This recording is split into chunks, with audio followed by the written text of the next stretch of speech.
I'm going to call the meeting to order. Can I get approval of the agenda? I'll make a motion to approve the agenda. Can I get a second? I'll second. All in favor? Aye. Opposed? Motion carries. Is there any public comment? No public comment. We're going to convene to closed session.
We're gonna reconvene.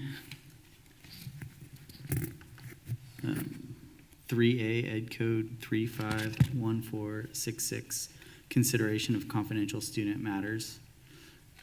We have case number 202102-SE. Can I get a motion to approve? I'll make a motion to approve 3A, case number 2021-02, SE. Can I get a second? I'll second that. Roll call vote.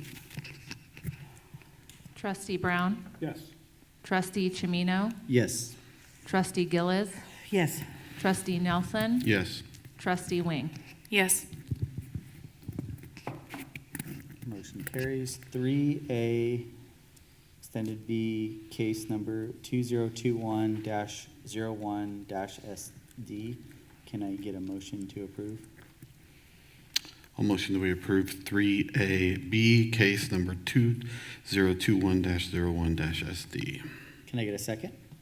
I'll second. Roll call vote. Trustee Brown, Yes. Trustee Chimino, Yes. Trustee Gillis, Yes. Trustee Nelson, Yes. Trustee Wing. Yes. Motion carries. 4B, flag salute.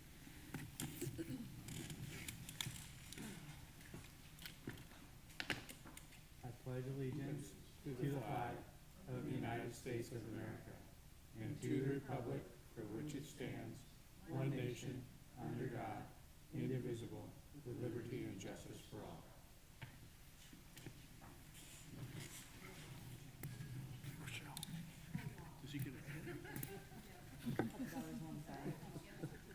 Okay, good. Do we have any public comment? No public comment. Consent agenda. I make a motion that we approve 6A through G. Can I get a second? I'll second. All in favor? Aye. Opposed? Motion carries. Personnel services. 7A, approval of job description for licensed vocational nurse. So this is a new job description. We have worked, Ms. Hanson, Director of HR, has worked with SEIU to work on this position. So this is an option when when we do not find school nurses, we have to contract out. So this is a way of hiring our own staff to provide services to our students. So both of these items are for that purpose, to really find an economic way, save a little bit of money, but also provide services to our students when we don't have a contract nurses, and that will reduce our contracts. The contract we typically have is with Maxim.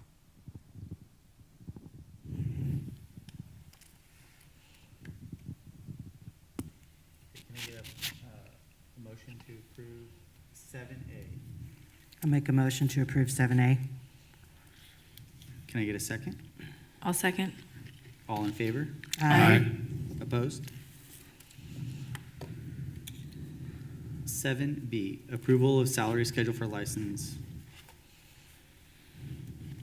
Oh, licensed vocational nurse. I thought it was a typo, I apologize. These salaries are connected to the previous item of the job description. And what we decided is we found the competitive rates. So we did our research, we looked, studied other districts such as Santa Rosa. We also looked at Sonoma County Office of Education. And, you know, to be competitive and to be able to find folks, that's what we decided upon, is the salaries that you see before you. And also probably paying some of these people a little bit more and getting them working for us probably saves us some money than having to contract it out, Absolutely. and a little bit more stability to the schools. Yes, definitely. Can I get a motion to approve 7B? I make I'll a make- motion to approve 7B. Can I get a second? I'll second. All in favor? Aye. Opposed? Motion carries. 7C, ratification of temporary substitute teacher salary schedule. As you know, COVID has created many challenges as related to finding substitute teachers. And what we've been doing is every 6 months, we revisit this. So I believe a year ago in December, we looked at this. We decided to raise our substitute rates to $200 per day. And you can see the other increased rates, and we are recommending at this time, from now, that expires June 30th, so from now to December 31st, we'd like to recommend that same increased subrate, because we think we're still going to have some challenges finding substitutes. I make a motion to approve 7C. Can I get a second? I'll second that. All in favor? Aye. Opposed? 7D, approval of provisional internship permit. This is a provisional term permit. It is someone that is part of our staff and does not have a credential, so this allows this person to work, and this is a position, it's a 1.0 FTE teacher at Rancho Cotati High School, and teaching physical education, and his name is Daniel Smith, and we'd like to have that approved for next school year.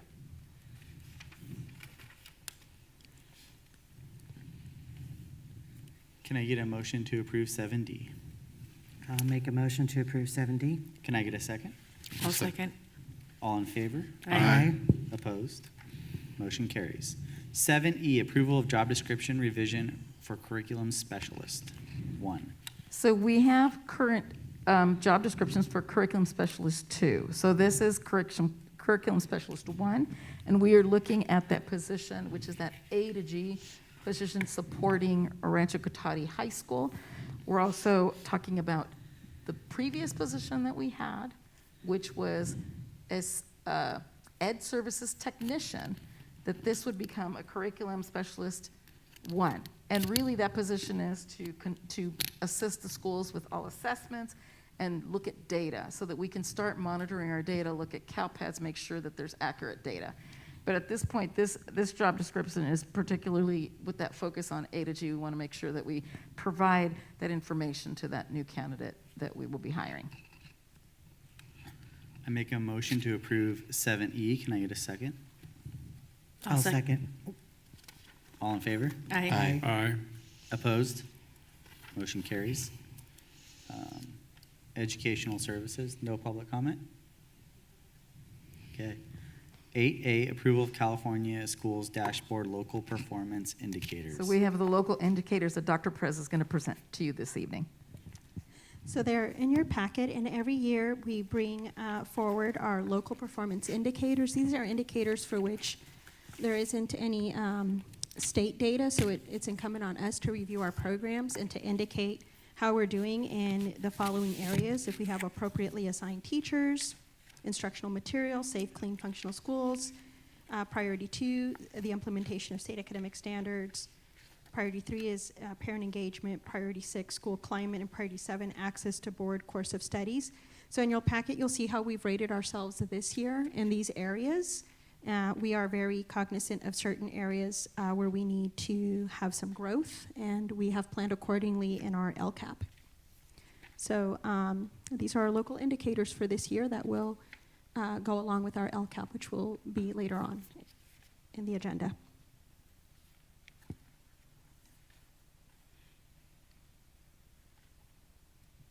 Does anyone have any questions or comments? I bet there's a lot of work that goes into this few amount of pages. Like, even though this is a lot of writing, but it's like, This year, we will have to replenish many a forest for all the plans the state has had us write. yeah. Well, thank you for all that work and the report. Question? Yeah. In an optimum world, how long does it would take you to have all the indicators completed to 5? I think one of our biggest challenges is really in the standards area. You know, again, going back to, we didn't have standards aligned curriculum in ELA or ELD for for the last 20 years. So our next challenge is math, middle school math in particular. Then we need to start tackling science. And as you'll see, we're rating ourselves very low still in history, social studies. So we're probably a good 4 or 5 years out, Okay. given, the staffing that we have, because each one of these lifts is being done by a very small team, and it's putting together district teams of teachers, looking at curriculum. So we're doing these one at a time because that's the bandwidth that we have to do it in. Okay. Thank you. That's helpful. And also we have to consider,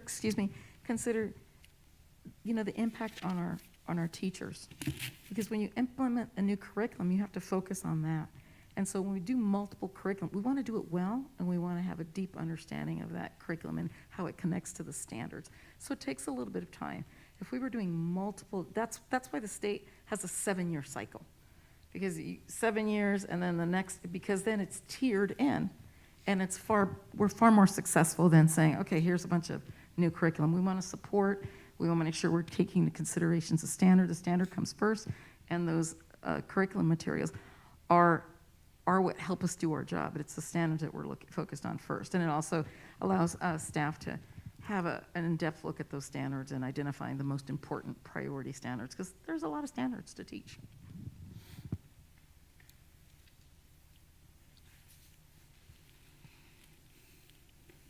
Could I get a motion to approve 8A? I just wanted to say one thing sorry, about Mike. this. The thing that stood out to me was the discrepancies between what the students reported compared to the staff and families. And then I think it said something with the LCAP survey, and then it said something like 176 students did the survey compared out of 6,000. So statistically, it can't be. Sample size is too small to make unilateral assumptions, but can be taken into consideration. So I'm just wondering if next year we can get those 176 students must have had a voice that they wanted to be heard, that they took it. So I just think if we could get more students' participation next year. And I know we will we- certainly work on that. And we do triangulate the data. Like the Youth Truth Survey was done with really great implementation. We need to make sure we time these surveys so that we're not, the timing was a little bit together between Youth Truth and then the LCAP. But we're going to definitely work on that to time these out a little bit better so people don't get survey fatigue. And we talked about it in the LCAP meeting as well, that a lot of the teachers can also make it part of the class day to fill out the survey, because it was just emailed to them in their Google email. And so some grade levels and some teachers don't really communicate with their students. Their students aren't checking the Google email very often. So there was a lot of good ideas from the teachers and the staff of how we can increase the student participation, because their voices are probably some of the strongest of what's really happening. So.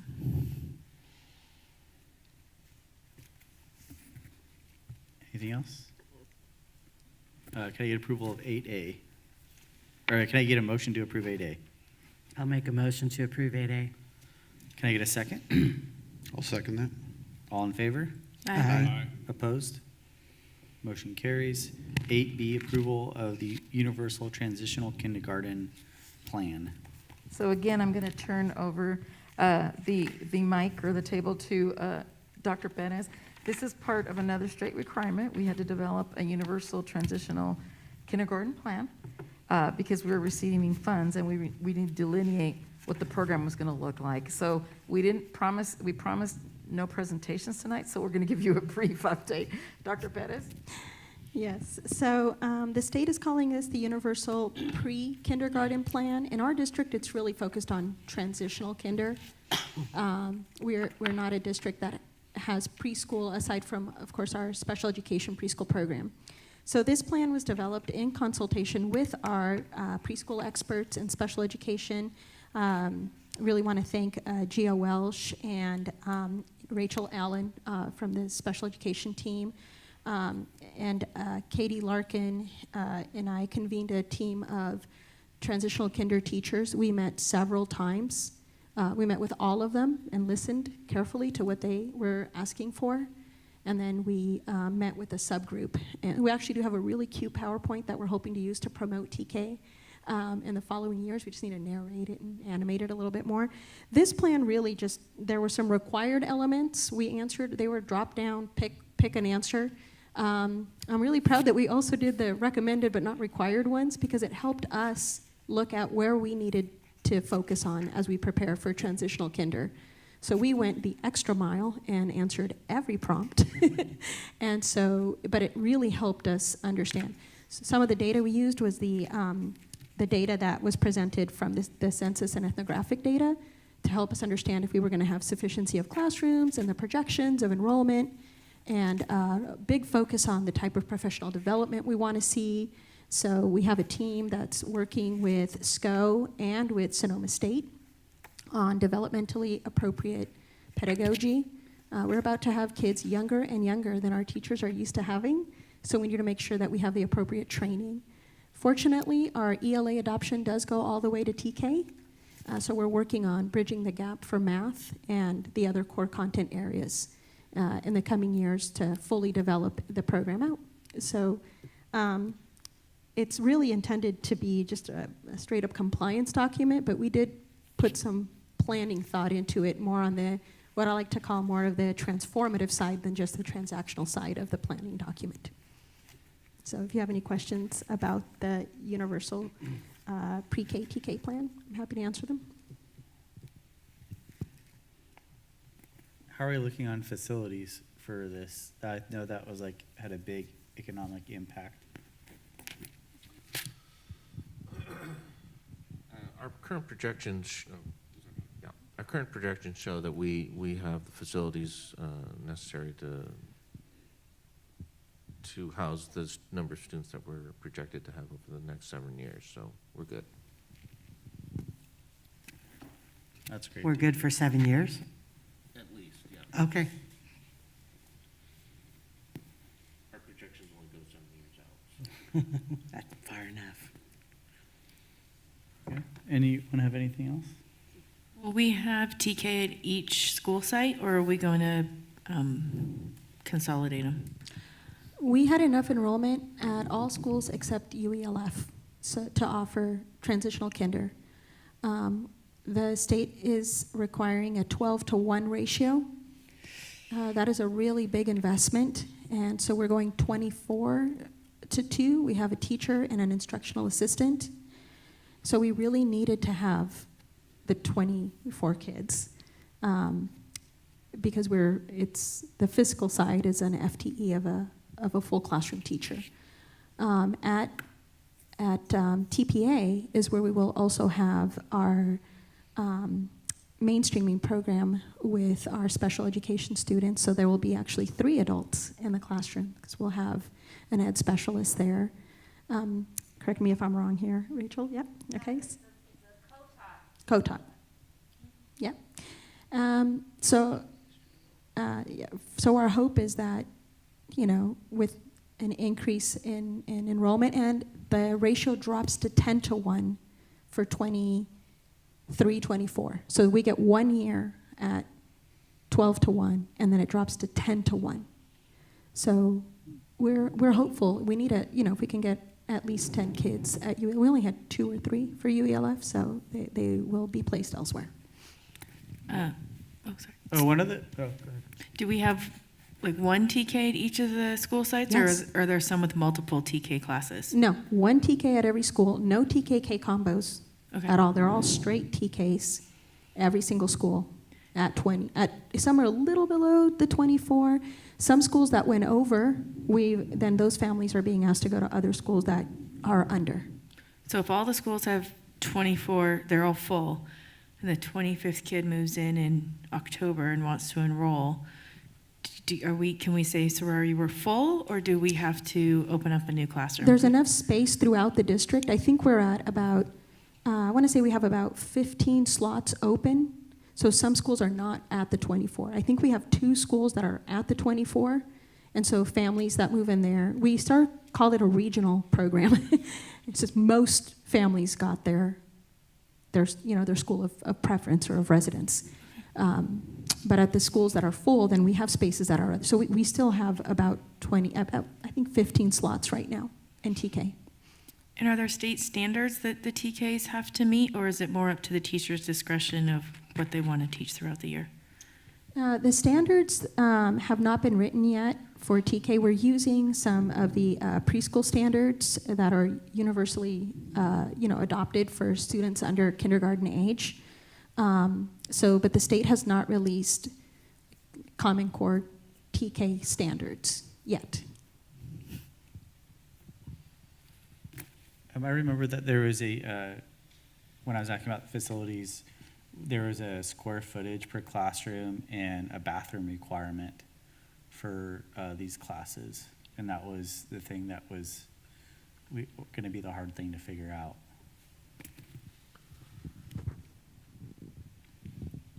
Yes, that's true. We have some time to plan and, but for next year, for sure, we have, since we had TK classes in the current year, the facilities were TK classrooms. And once the program gets bigger, there'll be some shifting of, TK classes will move into kindergarten classes, rooms, and then all the other grades will probably move. That's the plan as we know it, but we have a master plan working with one of our vendors. I can't remember who it is exactly, but we'll get you some more information on that as time goes on, for sure.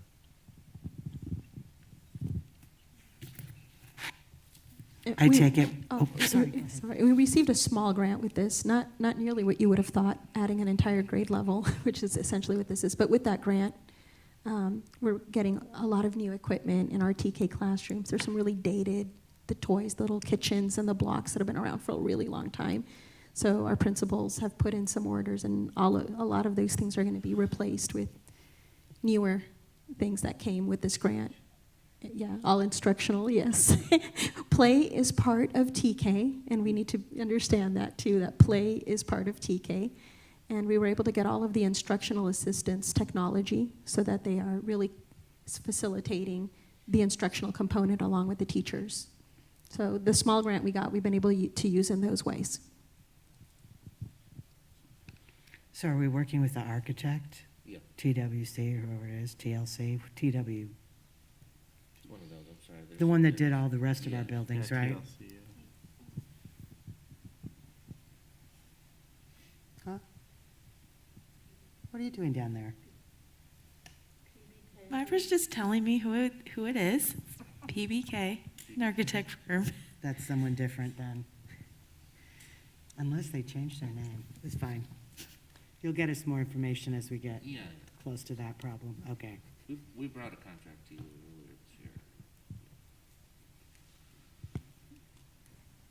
And I'd also like to add that I want My to thank brain the hurts. principals for Too their much. recruitment. Because we haven't necessarily recruited for TK at all the I schools. can't We hear started you. with the regional, we started with the regional, sorry. We started with the regional concept because we didn't know how many kids we were going to get to enroll. And all of a sudden, we were filling the classes. There were some real high level of concern. Everybody wanted a TK class, but we knew that we couldn't do the combo. We didn't really want to do the combo classes, the kindergarten TK, and we've heard that from our staff. Anyway, and we were really listening to that. So what they did is they did an incredible recruitment. For example, at TPA, Lindsay Broham, Principal Broham, had said, we really hadn't advertised, and all of a sudden she started off with a very small class and she was able to fill it. So we still have room, but we were really actively recruiting, which was really wonderful, and I wanted to thank the principals for that. So because I was concerned about the regional program too. How do we meet the needs of all of our students and make it easy for our students to get access to this wonderful program? And we got it because of a lot of word of mouth and recruiting. So it was a really wonderful thing. Does anyone have any more questions or comments? Can I get an approval of 8B? I'll Or make can I a get a motion. motion to approve 8B? I'll make a motion to approve 8B. Can I get a second? I'll second. All in favor? Aye. Opposed? Motion carries. 9A, Resolution 2022-23, requesting fund transfer from Sonoma County Treasurer under Article 16 and Section 6 of the state constitution. So this is one of the many, or a few resolutions that we need to make sure that we can pay our bills every month. And this one in particular is that the county treasurer can move some funds around so that we can pay our bills when we're low on cash. And this is really like It's a loan in a way that, and our collateral is our property taxes, so they know that money's gonna come, and that comes, basically twice a year, so there are some lean months. I know you know all this, but, that's what this is allowing us to do. Anyone have any questions? Can I get a motion to approve 9A? I'll motion to, we approve 9A. Can I get a second? I'll second. A roll call vote? Trustee Brown? Yes. Trustee Chimino? Yes.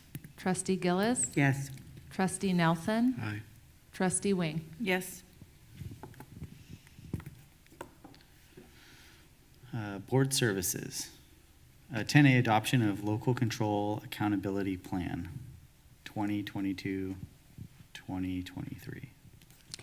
So at our previous meeting, we did the presentation for public comment, and want to thank Matt Marshall and the LCAP committee and all of the administrators that were part of this very heavy lift that we do every year. The biggest difference between the plan that was presented on June 7th and the adoption plan is that we now have more data. So for June 7th, we were still analyzing end-of-year data, and Matt was able to work with a team of folks here in our district to compile. So you'll see now that it doesn't say data TBD or data will be available later in June. Now, it's all the data that we have is here. Some of the data does continue to be old data because it's what the state requires. So some metrics haven't shifted yet because of the 2 years of not having state testing. So we still have some of that lingering. And then, about September, October of every year, we update the board on those summative assessments when we have those results, in which we don't have the CASP and the LPAC assessments yet. But that is, and so a little bit more analysis based on that data went into the plan, and some work with the fiscal team. And so we have consulted with SCO, and we feel that, this plan is going to be fully compliant. Thank you. Does anyone have any questions? I make a motion to approve 10A. Can I get a second? I'll second. Roll call vote? I mean, not, I'm trying to get out of here.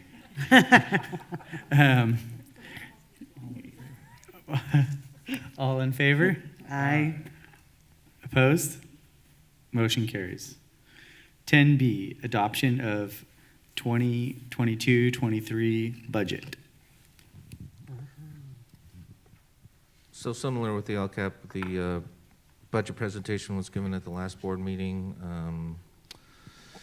The major change that we're still waiting for will occur when the state adopts their budget, which they haven't done yet. So once that happens, I will likely present a 45-day revision to the budget in August. So that's where we are.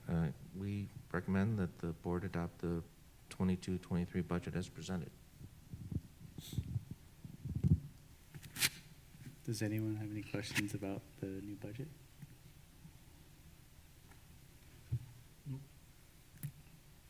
All right. Can I get a motion to approve 10B? I'll make a motion to approve 10B. Can I get a second? I'll second that. All in favor? Aye. Opposed? Motion carries. 10C, fiscal update and planning. So I have my final enrollment report for the year. We are maintaining our increased enrollment for the most part. We lost a net of 5 students, so we're at 5,972 enrollment. Let's see, left. So we had 9 students enter, 2 from out of state, 1 from out of the county. No, 1 from out of the country, excuse me, 5 from out of county and 1 other. That was a homeschool student enter. And then we had 14 students who've left the district, 1 to a private school, 10 to out of county, and most of those are out of Sonoma County, so not local. And then Like Two. the students weren't living in the county to begin with? no, they just left to go to a different county. Family moving away. Yeah. One moved to Santa Rosa, and then 2 who just never showed enrollment. So that's 14 exit, 9 enter for a net of 5 exit for the month. I should know this, but where did we start the year at? Back last September or August? I thought it was like 5641, but I could be wrong. Last August, no, we've maintained this 59. Right, so we've been constant throughout the year. Yeah. Since August? Did we grow a little? I thought we grew a little bit. Are we? From my recollection, I can look it up, but Okay, but we're fairly flat, which Yeah. is good. We're not down 200 or 300 exactly. students like other districts are. That's the key, because Yeah. we've seen Okay, thank you. a net big loss over the last several years.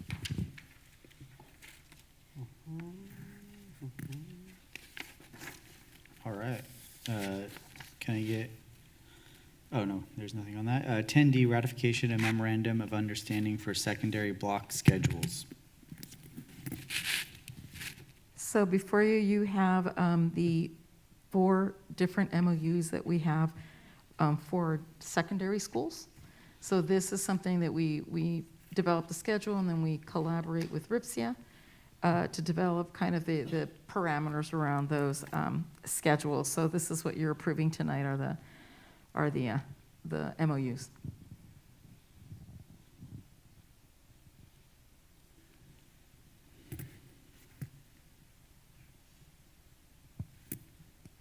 Is everyone good? Mm-hmm. All right. I make a motion to approve 10D. Can I get a second? I'll second. All in favor? Aye. Opposed? Motion carries. 10E, second reading board policy 6172.1, concurrent enrollment in college courses and administrative regulation 6172.1, concurrent enrollment in college classes. So tonight, we're simply asking for approval. This is what spells out, this policy spells out kind of the protocols and the regulation about that. Our students have been enrolled in college courses, but this just clarifies that language, and we also allows, we will be having a course at Tech High for our students, art class at the campus, on campus.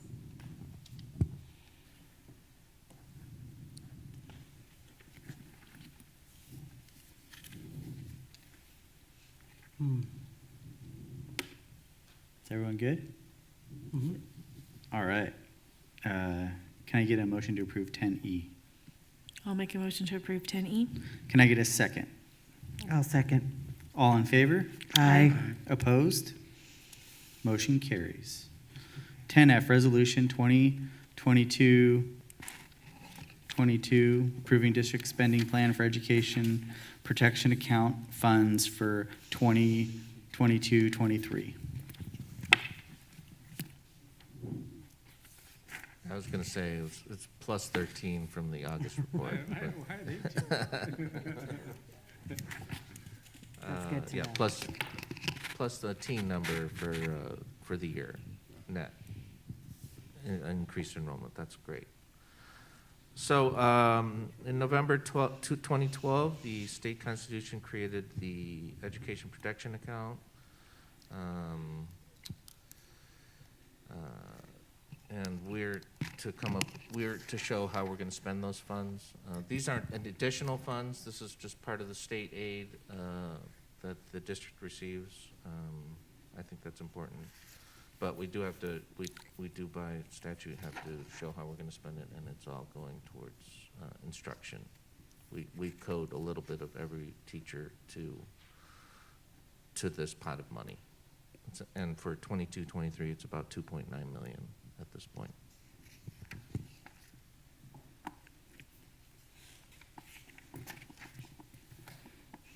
Does anyone have any questions or comments? Can I get a motion to approve 10F? Motion that we approve 10F. Can I get a second? I'll second. Roll call vote? Trustee Brown? Yes. Trustee Chimino? Yes. Trustee Gillis? Yes. Trustee Nelson? Aye. Trustee Wing? Yes. All right, reports, board member reports and future agenda items. Left? Fast. Okay. Come on, kick. Carissa? We got an email from Kathy Olmsted, who's retired from Monte Vista. She was here for 2 years, I believe, and did a fabulous job over there. And I just want to read what she had to say. She said, "I wanted to thank you before I close my office door for the last time today. It has been a pleasure and an honor to serve the students and families of Monte Vista. Thank you for allowing me this opportunity. I would also like to share how much I've appreciated the support of the cabinet as well as my principal colleagues. What we have here is very special.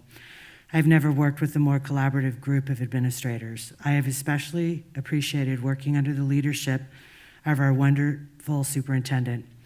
Myra was always available and eager to help. I have never worked with a superintendent who scheduled regular site visits to meet with me, but also visit classrooms. It was a gift on our June 6th makeup day that she was here ready to help in any way needed. I grew under her leadership. I wish you all well, and again, thank you. Warm regards, Kathy Olmsted." She will be missed. And that's all I have.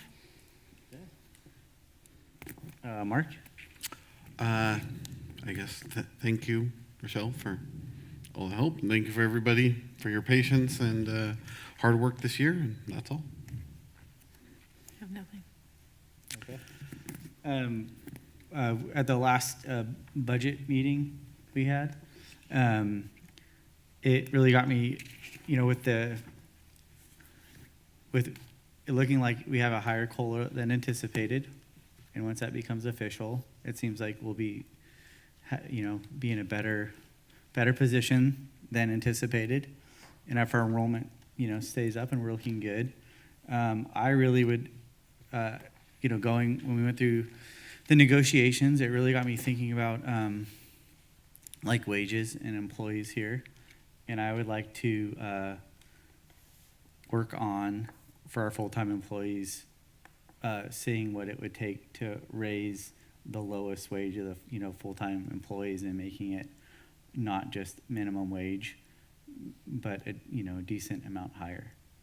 I think that hearing about people's struggles and what people are fighting for, and then I think we can probably maybe do better, especially if things are looking better. So I would like to see what that looks like, and I think a couple, that's a big change for some people. So, and I'm very excited for the summer. So, Myra. Really quick report. Need my microphone. We had a wonderful leadership summit with our principals and our ed services staff, where they shared their goals, their successes and challenges, and their next steps. It was about 2 hours, and it was a really meaningful and productive day where people were sharing ideas. What I really appreciated today is, a high school principal presented a concept and the elementary team said, "Wow, that's a great idea." Or an elementary principal presented a concept and the high school folks are saying, "Wow, what a wonderful idea." That connection between secondary and elementary is something that I've been striving for. So it was really wonderful to see that dialogue during our summit. On June 8th, we started summer school at LJ and Monte Vista. Today, I visited LJ. It was really great to see the kids' Zen gardens, and kids are sanding wood to make a birdhouse. Very exciting, and they're very engaged. We also had the Science Institute last week where we had 27 teachers attend for 3 days. Wonderful, meaningful PD. I was able to sit in and learn all about the California salamander. the different type of salamanders in the area. We talked about the life cycle, very exciting stuff, and it was very engaging. We also had our Budget Advisory Council meeting, which I'm really appreciative for all those that attended and are asking the really good questions. On Friday, just a side note, we attended the Sonoma County farewell and welcome of our new superintendent. So we have some leaving and some coming in. So we were able to come together to celebrate. Summers, and I already told you about my summer school visit. So it's been a really great, it's slowed down, but there's still a lot of really wonderful things going on in the district, and we're really excited about that. But thank you. And last and final, Williams complaint quarterly report. We have no complaints for this month. Thank you. And I think that's it. Thank you.